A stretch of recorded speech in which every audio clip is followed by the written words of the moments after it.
एबे वर्तमान सूचना मिलुଛି कि भुवनेश्वर भिजिव दशहरा आसंता 21 तारिख में लघुचाप संभावना रही 23 रे आहुरी घनीभूत होई अवत रूप नेब। बुधवार घूर्णिबलय होई दक्षिण पूर्व बंगोपसागर समुद्र मध्यस्थ वायुमंडल तलभाग सक्रिय रही। यह उत्तर पश्चिम दिगरे गति करने सह 21 तारिख सकाळे बंगोपसागर मध्य भाग एक लघुचाप क्षेत्र सृष्टि होवार संभावना रही। तेबे आसंतु केउ जिला केते मात्रा विपद होई से ने संपूर्ण अपडेट जानिबा।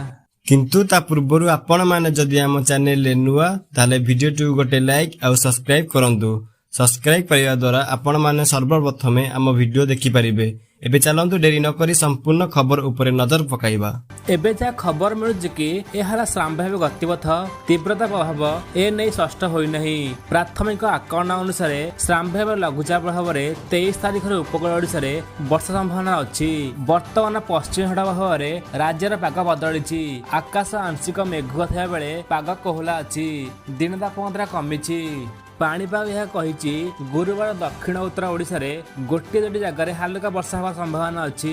गत 2 दिन पाग सुखिला रहिबो। 21 तारिख बेलकु लघुचाप सृष्टि होवा संभावना अछि। उपकूल ओडिसा 23 तारिख रे वर्षा होई पारे। स्वपरिवेश और जलवायु केंद्र सीएससी शरत साहू आकलन हैला लघुचाप 20 किंबा 21 रे सृष्टि होई पारे। वर्तमान स्थिति आकलन अनुसार संभाव्य लघुचाप प्रभाव 23 ରୁ 27 तारिख पर्यंत वर्षा होई पारे। अल्परू मध्यम वर्षा संभावना रही। लघुचाप सृष्टि पर गतिपथ प्रभाव ए नै स्पष्ट आकलन करा जाई परिबो। बास आज एती खबर।